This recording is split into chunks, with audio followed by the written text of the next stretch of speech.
पड़ा उनका, जो राजा थे मोरध्वज, उनका नाम मोरध्वज क्यों पड़ा पता है आपको? नहीं पता है? पता है, बताओ। क्योंकि मोरध्वज ना मूनचंद में गया था, तो उसने ना मूनचंद पसंद नहीं आया, तो उसने मूनचंद को ना रथ बना दिया, तो मोरध बन गया। और ध्वज तो वो है ही नहीं, मोरध्वज इसलिए उनका नाम पड़ा क्योंकि एक राजा हुआ करते थे, उनकी 6 रानियां थी। अच्छा, ठीक है, 6 पता नहीं 7 रानियां थी। तो उन राजा ने अपनी 6 रानियों से पूछा कि बताओ बेटा तुम किसके भाग्य का खाते हो? तो जो 6 रानियां थी उन्होंने बोला कि महाराज मैं आपके भाग्य का खाती हूँ।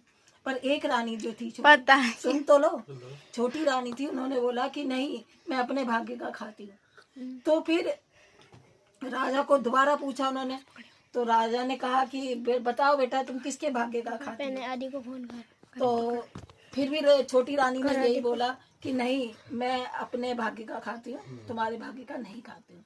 राजा को बहुत गुस्सा आती है और राजा क्या करते हैं, उस सारी 6 रानियों का तो विवाह बहुत बड़े बड़े राजाओं के साथ और मतलब अच्छी धूमधाम से राजपाट वाले घर में करते हैं। पर जो छोटी रानी थी उसको अपने जो दूत होते हैं उनसे कहते हैं कि जाओ उत्तर दिशा में इस रानी को जो भी मिले वहाँ पे इसके साथ विवाह कर दो, पकड़ के लिया। तो उत्तर दिशा में क्यों बोला? क्योंकि वहाँ सारे भिखारी रहते थे। तो उनके जो दूत थे वो जा गए उत्तर दिशा में, देखा वहाँ कोई भिखारी नहीं था, लौट के आ गए। ऐसे जो दूसरे दिन गए, तीसरे दिन गए, लगातार 3 दिन तक जाते रहे तो उन्हें वहाँ कोई नहीं दिखा। बस एक मोर था जिन्हें पशु पक्षियों ने खा रखा था, तो वो घायल मोर था और बेचारा दर्द से तड़प रहा था, उड़ भी नहीं सकता था। वो एक मोर ही दिखता है। तो दूत कहते हैं कि महाराज मैं 3 दिन से जा रहा हूँ, वहाँ कोई नहीं है, एक घायल मोर है, उसके सिवा कोई नहीं।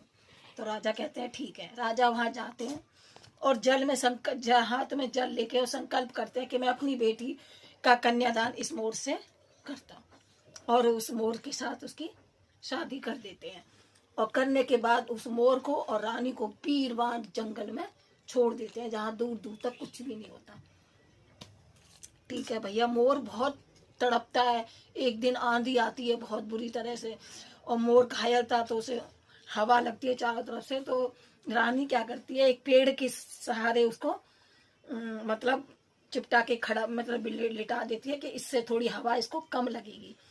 उसी समय क्या होता है कि उस पेड़ की टहनी टूट के मोर की गर्दन पे